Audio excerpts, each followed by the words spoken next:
Yes, keep it where you had it because it's got the book in there now. It's true.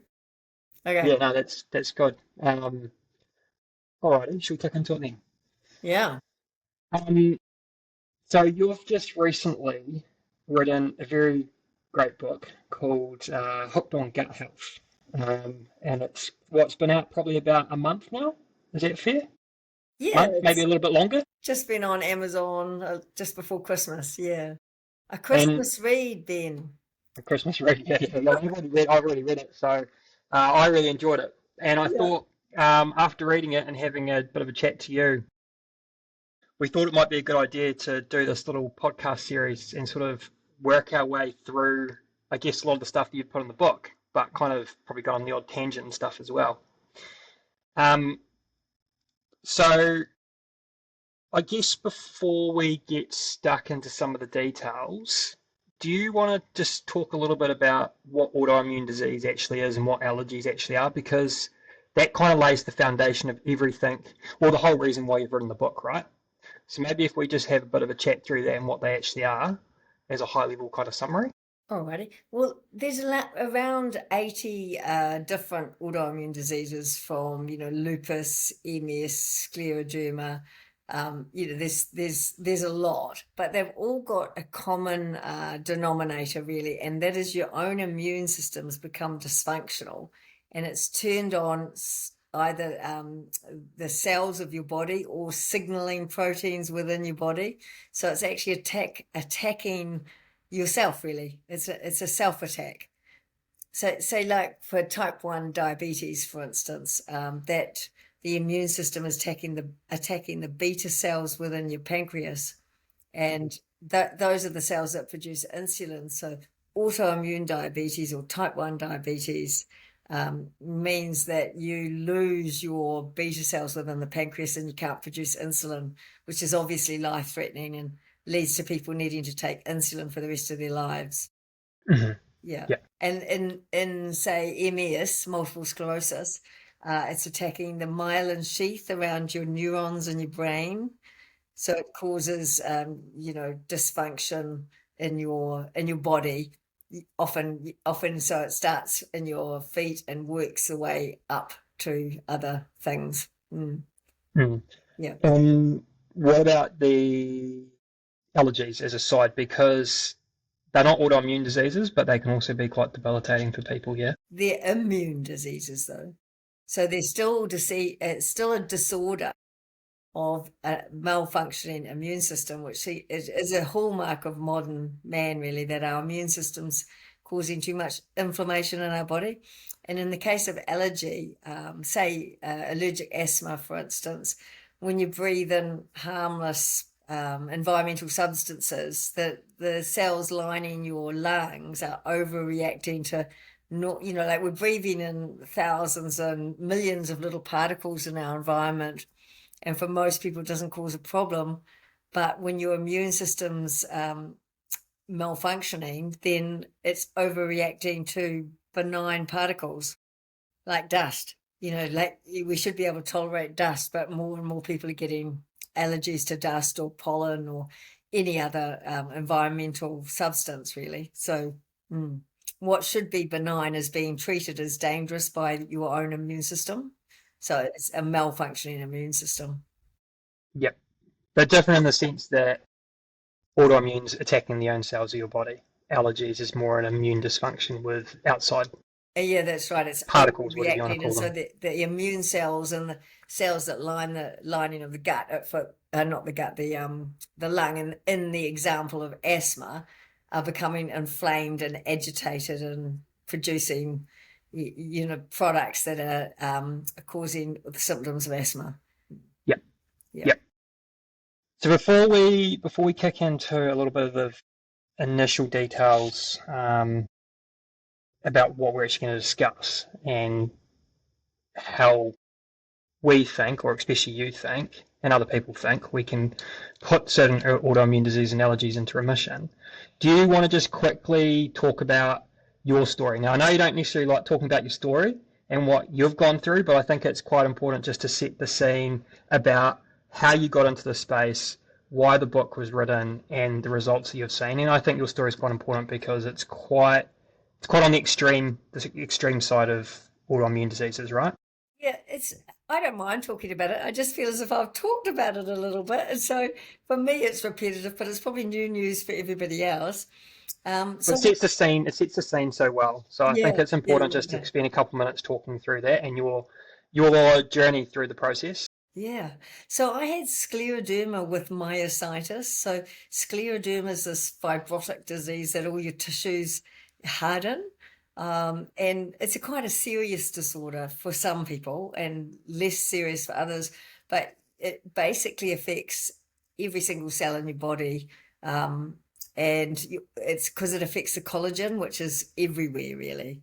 So your collagen gets into overproduction, and it can cause, nasty things, like pulmonary function. Your lungs don't work as well. It can affect your gut. It affects your skin. Scleroderma, so hardening of the skin. And the worst thing for me was the myositis that came along with it, though. There's a myositis that's literally inflamed muscles, and So yeah, is that a separate condition to the scleroderma? well, it A wasn't separate in my case. autoimmune They tend condition? to, yes, it is a Yeah. separate Yeah. autoimmune condition, but people who get scleroderma, about 20% of them get myositis along with it. So you get two along for the ride. Yeah. Yeah. So basically my muscles was inflamed and I was just weak as a kitten. So I could hardly come up the stairs. Sometimes if I was having a flare, which I did all the time, my slippers would feel heavy on my feet. Yeah. And I tried, the doctors put me on all sorts of immunosuppressant drugs, which helped to a degree, but the side effects were, that made my liver become dysfunctional, and they had to take me off methotrexate. And I rotated through most of the immunosuppressants. And in the end, all I was left with was prednisone. And prednisone is pretty effective for myositis, but unfortunately, especially if you've got scleroderma, you can't really stay on high doses of steroids.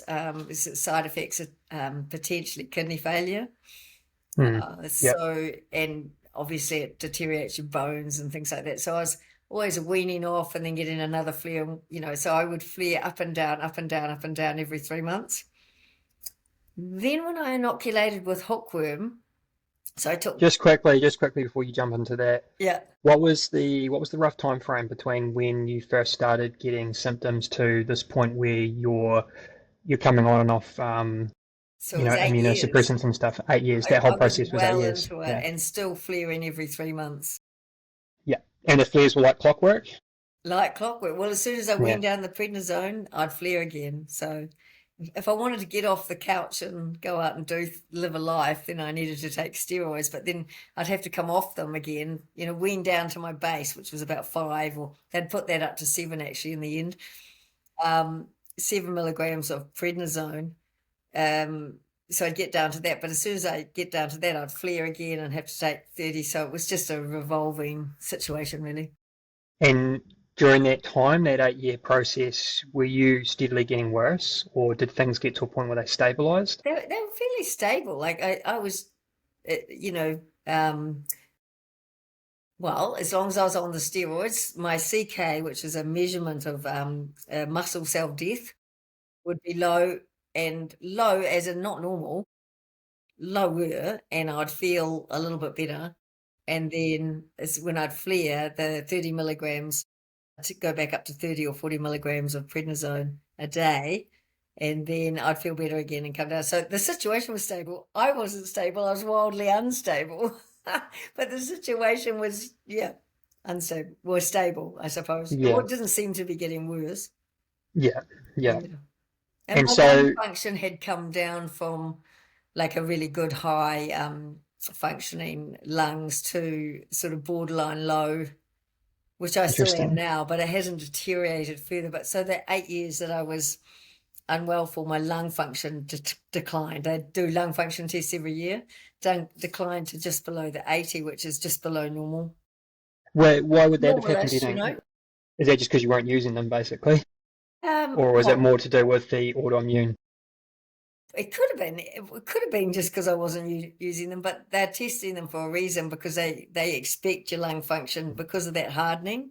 It affects your ability to absorb Oh, I see. oxygen across the across the membranes of the lung. Sure. Yeah. Yep. So, Right. Interesting. it's a known risk. And so I presume that was happening. But you're right. I could never exercise enough to get my lungs going because of my muscles. So there might have been some natural decline from that as well. And was it across? Was it all muscles, or is it like legs, thighs, etc. that took more of a It beating, was or? mostly my thighs and my biceps. So it's the major proximal, they call them proximal muscles, proximate to the Hmm. trunk, that was Yep. affected for me. Yep. So Yep. myositis can present in lots of different ways. They thought it was polymyositis, but they didn't think that was important. They knew the steroids were working for me, so That's how they left it. that's how they left it. So you got to that. You got to that 8 years, and then what? And then I saw a story by a lady called Lynn Jolly, who's a New Zealander, and she did an article for local journalism called Stuff. And she thought she had put her lupus into remission with using Helminths. And I'd kind of heard of them before in relation to the Amazonian people, and how much healthier they were, in even if they lived to old age. Those old people were in better health, and the researchers thought it was because of Helminths. And so when I read Lynn's story, it sort of twigged to me a little bit. And so I contacted her, because New Zealand's quite a small place. And so she was quite responsive and gave me all the information about the Helminth wiki, which is a big database, and the Facebook group, the social media. It's a good thing when you want to connect with other people that have got similar things going on. So, so lupus is a little bit similar to scleroderma. Yeah. So I thought, well, yeah, what have I got to lose? I'm not getting any better after 8 years. So And what did Lynn said? Had Lynn put her condition into remission? yeah, yeah, Yeah. she thought she was in remission. She was back getting off the couch. So it was just a similar story to me. It was fatigue. That was a really big thing for her. She was getting up off the couch and going traveling again, working again, just living a normal life. And as I am now too. Yeah. And so you started taking them. So I started taking them. Yeah, because they're benign, so they don't cause, as long as you follow a few sensible rules, they don't cause side effects for the average user. Hmm. So I take the human hookworm Nicotor americanus, we call it Yeah. NA for short. Yeah. I took 10 of them, which is And your first the first dose, but that's because I was inoculation. on Yeah. steroids. Probably should start with 5, but anyway, I was a bit gung ho, and I was fine. So because we're not used to them anymore, they can cause a few little teething issues, like a little bit of diarrhea or rash or things like that. But I didn't get any of those side effects. So from your initial from initially when you were diagnosed with a couple of autoimmune diseases through to when you started taking Helminths and getting yourself into a point where you were in remission, what was that time period? So 8 years, and then how long was it to go into remission, do you think, or mostly remission? Okay, so the myositis, I think I went into remission quite quickly, within 3 months, within months. Wow. So Wow. I kind of knew within about 5 weeks that I felt better, Wow. and I never have flared again. Never. I never have had another myositis flare. So Wow. that happened really quickly for me, and the myositis was the worst part. So yeah, I knew instantly, but the blood tests actually showed it as well. The CK normalized, came down to the top of the normal. And so I started almost within the first few months weaning off prednisone. Wow. Yeah, so I was, because I felt better and because I knew that I was just stronger and doing things that I wouldn't normally do. And always I was weaning anyway. I was always taking more than weaning. So I just weaned back down to my baseline.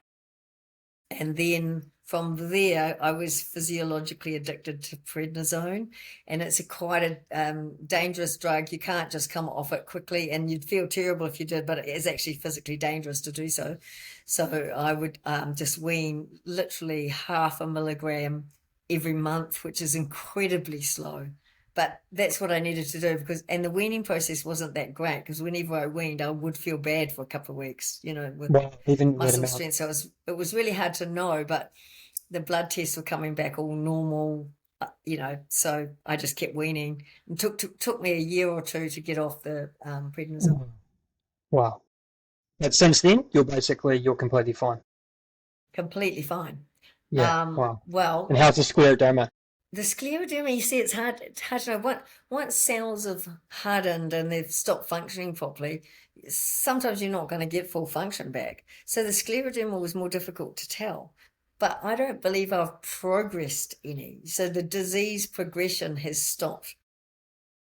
Yeah, so my lung function's still slightly under normal, but it hasn't got worse. And as far as I can tell, I feel good. Yeah. Um, Well, you're going to know better than anyone else anyway, right? That's the thing.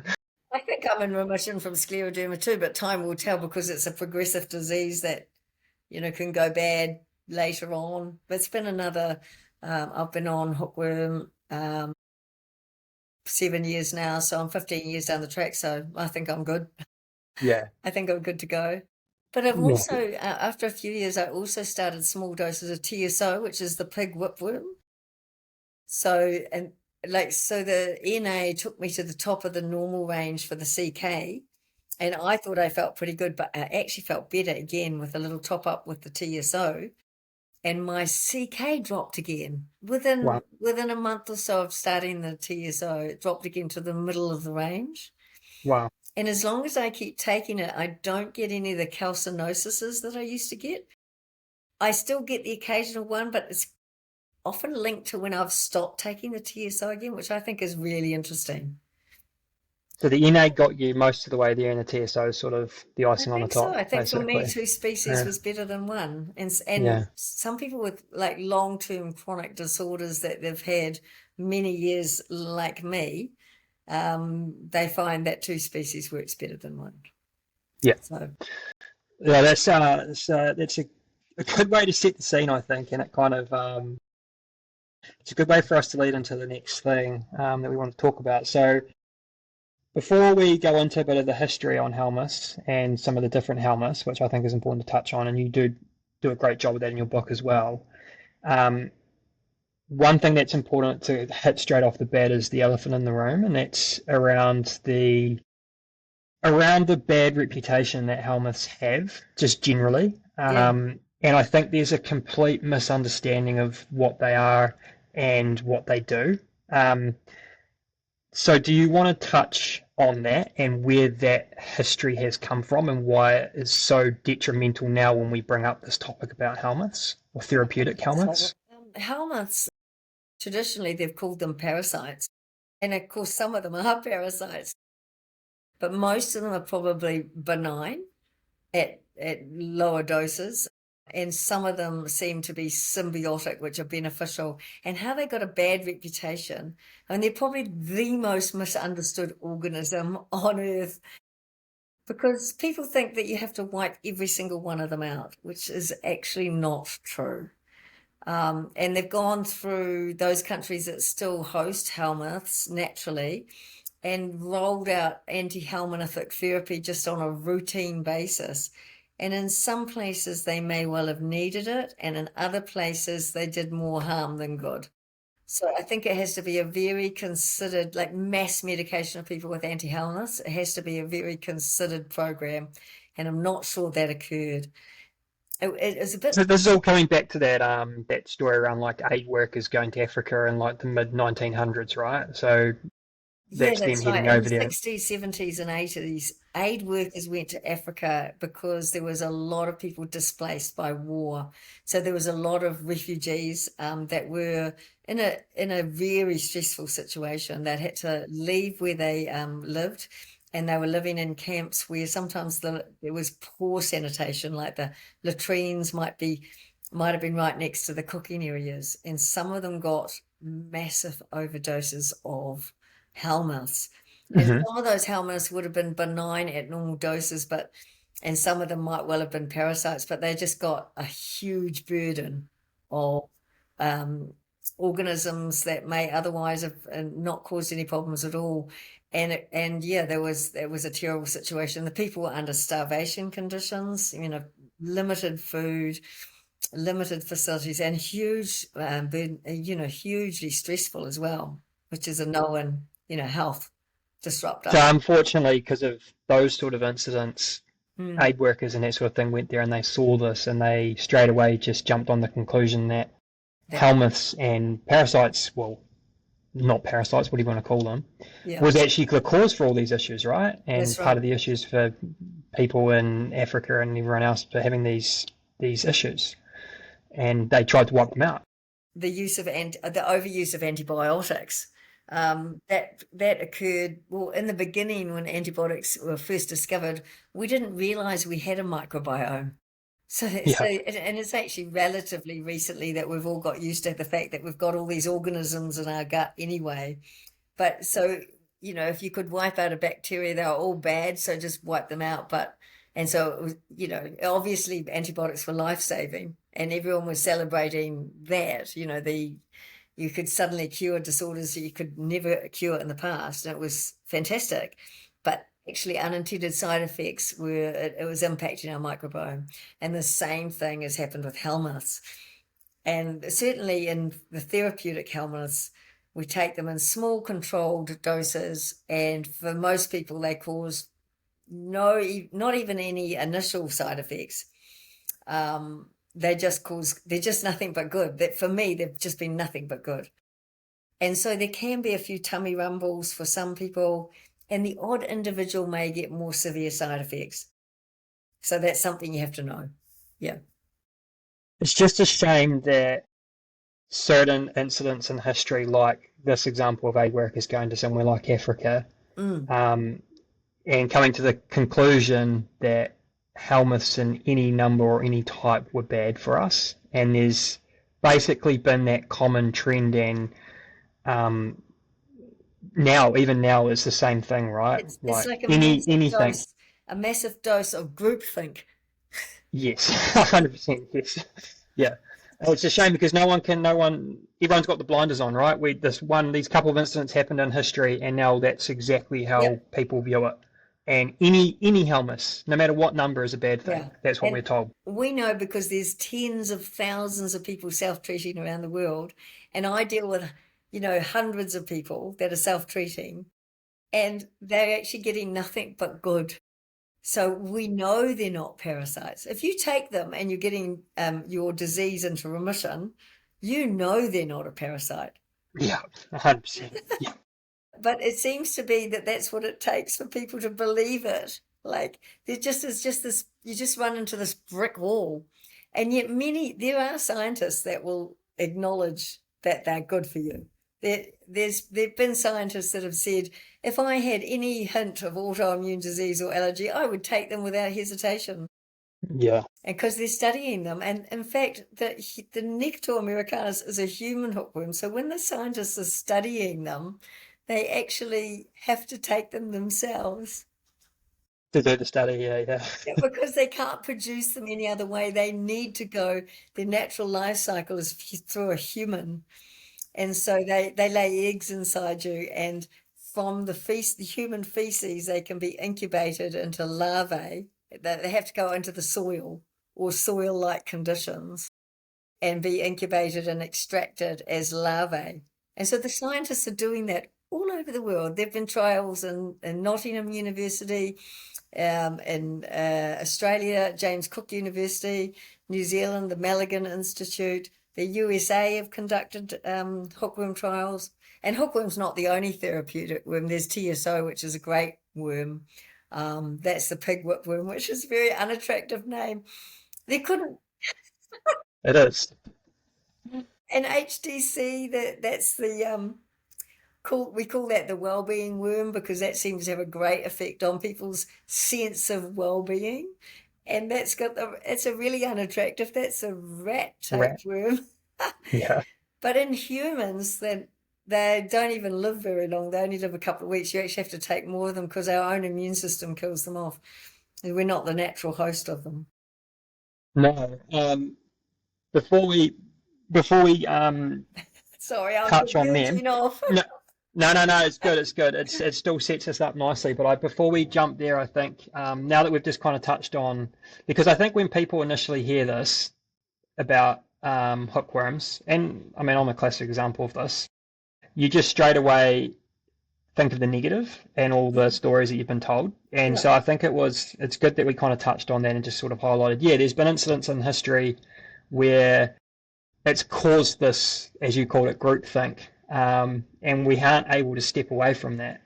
And I think it's important for people that are picking this up new or are learning about it for the first time or hearing about it or whatever, or reading your book for the first time, they understand that there's actually more to it and not just to fob it off, without actually having a proper look under the hood.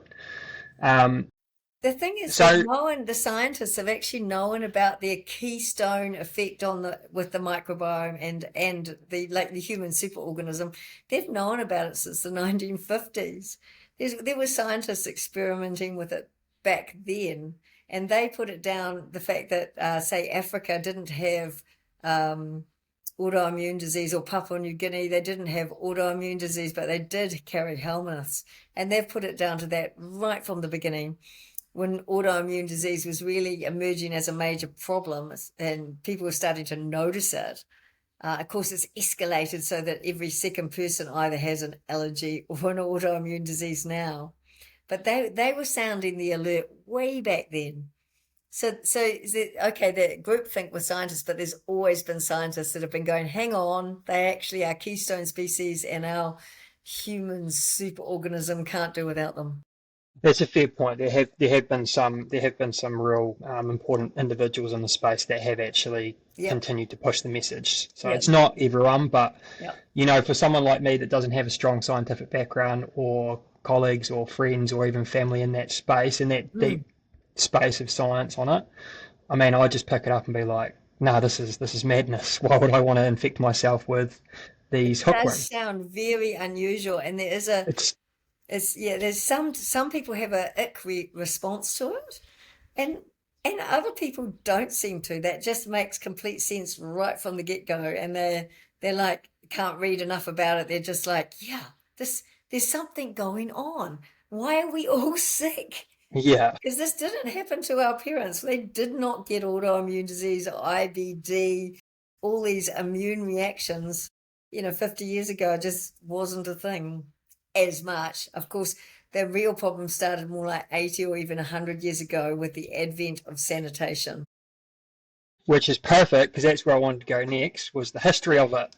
To kind of counter the idea that the messaging and certain incidences in history have caused this wider think around Helminths and hookworm. So what's the history? What's the best way to talk through I don't know, the evolutionary mismatch is one of the key things you mentioned in your book, right? Historically, that we've all had Helminths in our gut. Every single human, every single large vertebrate we just evolved with them, and our immune system actually became dependent on their presence, and without them the immune system and the microbiome kind of gets a little bit less stable. So then all it takes is another stress, like stress, like it's psychological stress, to topple us over, or maybe an infection with a virus. They seem to cause, or they don't cause, but they trigger autoimmune disease, but only when you've got a lack of Helminths, because the whole superorganism is destabilized by their absence. So the absence, it's like a deficiency disease. Mm-hmm. And I forgot your original question, Ben.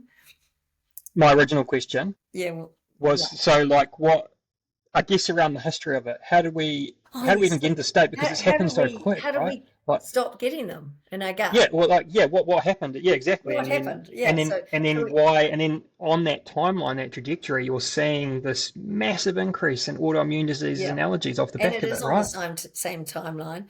It is. Yeah. Yeah. So basically, we started eliminating Helminths when we started rolling out sanitation system, and I'm talking about sewage systems, indoor toilets with plumbing, and then really good hand washing facilities.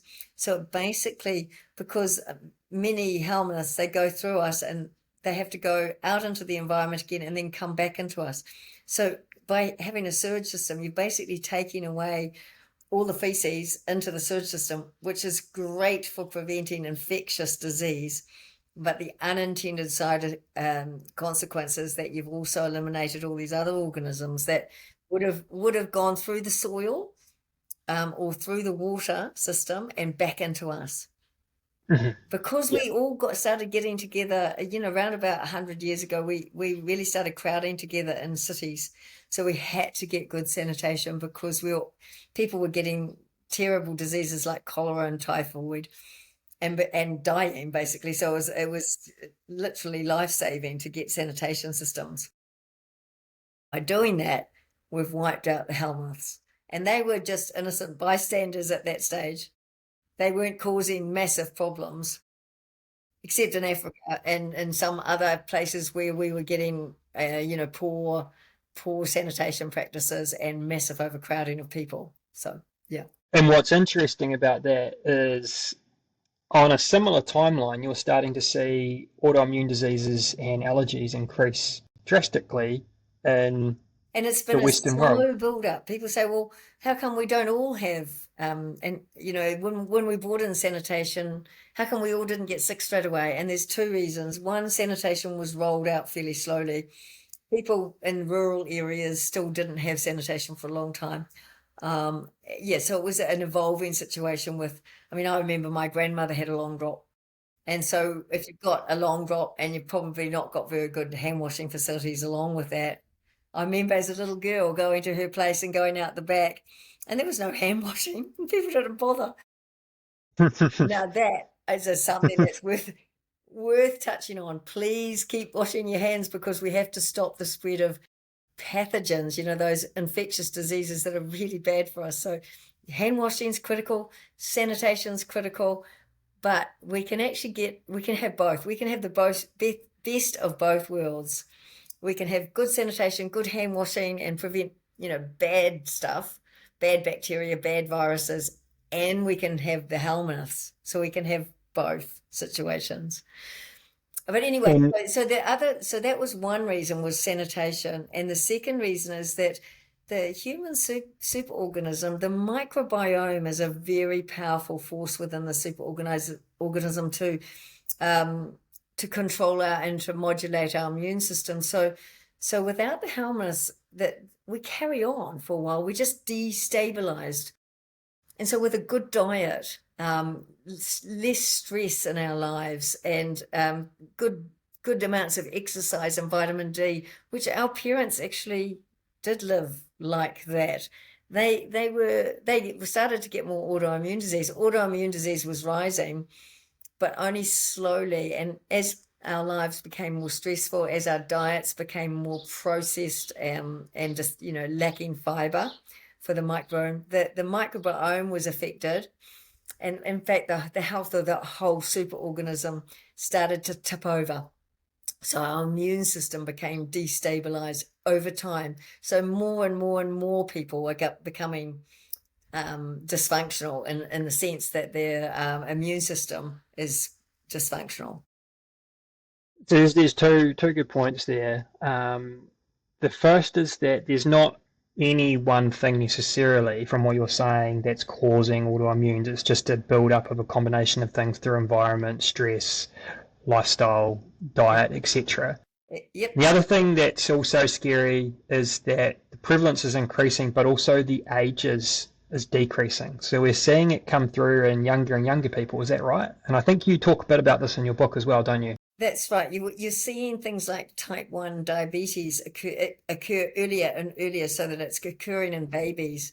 So you're getting a whole shift in dynamics. IBD, inflammatory bowel disease like Crohn's and colitis, didn't used to affect teenagers very much at all. And now we've got a whole generation of teenagers that it is affected. And same with allergies, with food allergies were very rare before, 1950s. They were very rare, but the allergies have gone through the roof. And now we've got children and teenagers who are the worst affected by the growing allergy epidemic. Even in my own career as a pediatric nurse years ago, we didn't see the rate of allergy in children that we're seeing now.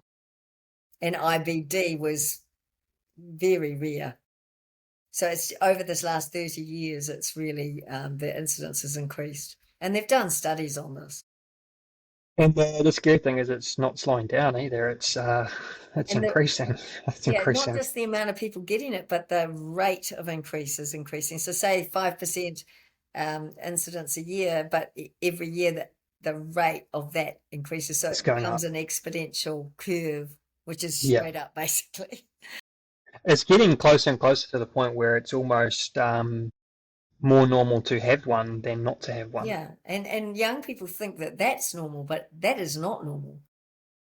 It's not normal to be so abnormal. They think, oh, well, everybody always had them. Perhaps we weren't diagnosed, but they've studied it. So they know that's not the reason.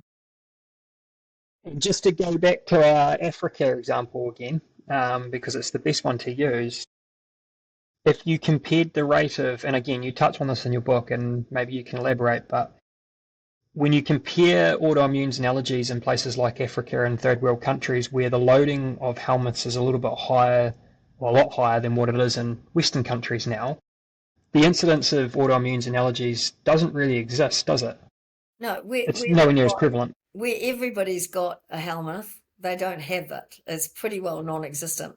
But what they're finding now is places like India and Africa are transitioning. So obviously they're getting good sanitation, which is nothing but a good thing. You know, they need those systems to prevent infectious diseases. But now they're finding that some people have Helminths and some don't. So that's actually really interesting because they can do a direct comparison of those people living in the same environment, eating the same diet, so attending the same clinic, basically. They can say who has a Helminth and who doesn't have a Helminth. We're going to test that, and then we're going to measure the incidence of, say, arthritis. They've done that in India, and that's in the book, yeah. And it's pretty clear, isn't it? It's pretty clear that pretty the ones clear. that don't have helminths Yeah. are showing autoimmune diseases and stuff come through. That's right. 50% greater rate than the ones that, in Which is fact, insane. I don't think any of the ones that had Helminths had arthritis. You're only finding an incidence of arthritis in the group that had no Helminths. And the reason they had no Helminths is maybe they'd taken a medication to wipe them out, or maybe they were office workers and they're wearing shoes, or, you know, or they had good sanitation in their house. Yeah. They're not going to. And the scary thing is as well, and again, I think you elaborate in more details in your book on this, is that it's not even taking a generation either. It's happening very quickly. That's because Helminths, even though we've got all these other stresses that are toppling the superorganism over, Helminths are actually a keystone species. They're way more powerful than any other species in the gut as a single species. Obviously, the microbiome as a whole is really, really important and powerful, does 150 times the functions of our own cells. The microbiome is so critical. But if you just took 1 or 2 or 10 species of that, like I say, a probiotic does, they're just ineffective compared to a single species, taking like Necator americanus or TSO or HDC, those therapeutic worms. Yeah. Yeah. And I mean, you talk a lot about this in your book, and we're going to do a second episode on this, but there's that wonderful little triangle between Helminths, the immune system, and the gut microbiome, and how they're circular function, basically. And we will touch on that in a bit more detail in the next episode we do, but that's such a key cornerstone of our health, basically, is between those 3 elements, right? That's right. They all interact with each other, and they produce molecules. Our own cells do, the microbiome does, and Helminths do. And those molecules interact with each other, and they form a balanced ecosystem. Yeah. Okay, cool. So we've got a good understanding on the history and where it's all come from.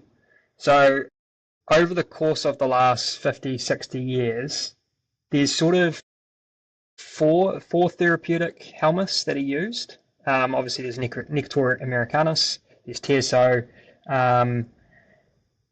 HDC, and then TTO is another one that some people use, but Yeah, it's not. not that well known yet. So it's actually that group of scientists are doing a study on TTO with a small group of people to see, to see what influence on the immune system.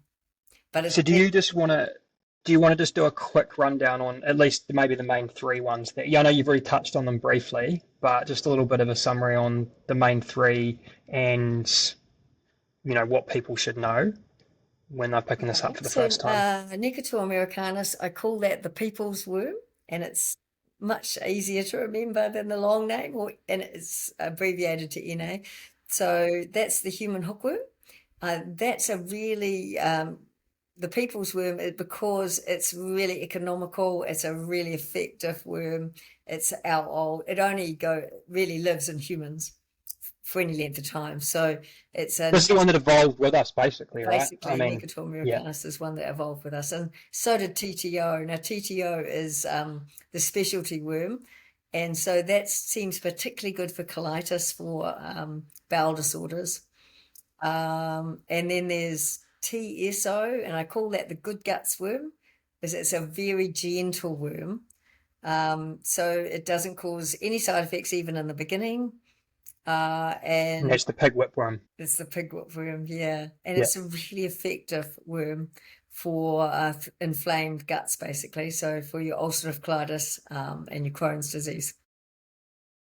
You can use these are all interchangeable. You can use them for any autoimmune condition, but these ones, they've got a leaning certain ways. So Nicotor americanus, the people's worm, is the one I'd say is our baseline worm. And sometimes you're better off to start with the TSO, the good guts worm, if you've got a very inflamed gut. And then there's HDC, so this seems particularly good for mental health and well-being. So that's what self-treaters are reporting. Yeah. It's interesting that they all kind of hit slightly different things, but still all interrelate as well. Yeah, it is interesting, yeah. I would say HDC is also very good for gut conditions as well, because it's another very gentle worm, only lasts in humans a couple of weeks, and then you have to redose. The only thing, HDC at the moment for us in New Zealand doesn't travel that well. So you've got to import it it's licensed in England. I say they can just buy it like a supplement in England, but it doesn't live for a very long time in the little vial that it comes in. And TSO is also licensed in Thailand, and it's run by a very reputable German scientist. Readily available. Yeah, he's doing an amazing job, isn't he? He is, yeah. He's doing an amazing job. He is amazing. And NA is probably the most robust, isn't it? Because it is a human, it is an evolved worm with humans, and it does seem to travel really well. It seems to last really well. Stays in the vials for what, 8, 9, 10 weeks. It can do. Yeah. So it's also something that people, once they've had a few doses of it, can self-incubate. Yeah. So that's why it's the people's worm, because it is so benign after some initial period. For some people, they get those tiny side effects in the first 3 months, but after that, for most people, they get no side effects. They just feel more and more well. Yeah. And I think it's also important. Do you want to just touch on the safety aspect of them? Because a lot of people probably think about, if they inoculate themselves with these worms, that what happens if these worms reproduced, or what happens if my loading increases drastically. So it's probably important to touch on that, because it's actually a lot safer than people probably actually understand. Well, the therapeutic worms, none of them will replicate themselves inside you, so you only ever get what you take. And self-treaters are so cautious. We start with tiny doses, whereas the scientists actually, in their trials, and there's been hundreds and hundreds of doses, if not thousands of doses, given to trial participants over the last 20 years, and they've never had, well, not none, but a very low incidence of side effect, less than any pharmaceutical. So if I take 5 NA, that NA is not going to replicate inside me. No, it's not going to reproduce inside you. No, it can't. And they at do some lay point eggs. it'll. They lay eggs inside you. Yeah. Yep. but which they you don't notice because they're microscopic, because they're essentially. yeah, yeah. And these worms So, are very, very tiny. They're microscopic when you take them, and they grow to, like tiny, tiny organisms that even on a colonoscopy, it'd be easy to miss them because they're like yeah. a hair thread. And how do they sustain themselves? With NA, for example, what's NA, NA doing? Yeah, the people's worm, it's a yeah. hookworm. On day 21, around about that time, it hooks into the lining of your small intestine and takes a tiny bit of blood. And that's how they sustain themselves. Yeah. And we're talking tiny, right? Because I've had this conversation with a few people as well, and some of them even get concerned about if they're anemic or will the worm take so much blood that I'm going to have Yeah. anemia issues or whatever. And it's like, well, I no. mean, that if you But Google it, that's what the concern will be. That's the only side effect Google will come up with, really. yeah, Anemia. And anemia is not quite easily treated with some supplements, but they don't cause anemia because we just take tiny doses. They're talking about people, again, that had got massive overdoses, and it did cause anemia in some children, which was dangerous. But sure. because they Yeah, got thousands of them, yeah, we're literally taking 3 to start yeah. with. And I think And even at we gradually increase the dose if we need to. Like you take the lowest effective dose. Like for some people, 3 is all they'll ever need. yeah, and a big dose, like a big therapeutic dose, is 25, right? That's right. Like I haven't heard of many people taking much more than 25 at a 25 or time. maybe 30 every 3 Maybe 30. months. Yeah, So it's a very small dose. And you can also, most people with autoimmune conditions are getting their bloods done regularly, so you can monitor for anemia. Interestingly, most people who have an autoimmune condition are anemic before they start hookworms, and sometimes it actually helps with that. so take that, Google. You take that, Google, yeah. So basically, there isn't any safety issues, is there? Like, there's not like if you take a therapeutic dose and you're Well, managing it there's properly, you're there's never going some to have any safety issues. there's some concerns around people with HIV because HIV is a virus that attacks the cells of the immune system. So you've got a very, very unwell immune system if you've got HIV. So people don't actually know the answer, whether they're good or bad in that particular situation. So when I say the average user, if you don't have, HIV, and, I'd say there's a question mark over those people who have had organ transplants. There's a very small percentage of the population, but they would need to be incredibly cautious and consult their medical practitioner. Yeah, Yeah, yeah. because they've got a very special problem, Very unique cases, those very ones, though, unique aren't they? case. Very That's unique. right. Yeah, But for the average person that's struggling with an autoimmune that's disease right. or a bad allergy and is fed up with trying to take the standard immunosuppressant drugs that is all our doctors will give us, these are very safe. Very safe. But I would say to people who are needing immunosuppressive medication, they work very well in combination with your immunosuppressive drugs. And if you're dependent on them to keep your aggressive autoimmune disease in bay, you should stay on them. I came off my prednisone, but only because I could tell, and the blood tests backed it up that I was better. So I think we have to work together, self-treaters and doctors. I mean, the decision to treat is yours. We can't really expect doctors to prescribe a experimental therapy. So we can't ask them of that at this stage. I'd like to think we might be able to in the future.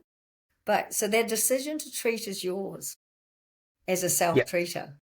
But And I think that's a fair point. Like, you mm, shouldn't just be coming straight off some your people say, drugs oh, because you well, think I'll this is ask going my to be the Hail doctor if Mary. it's okay, but they don't actually know anything about it yet. So it's a little bit No. unfair.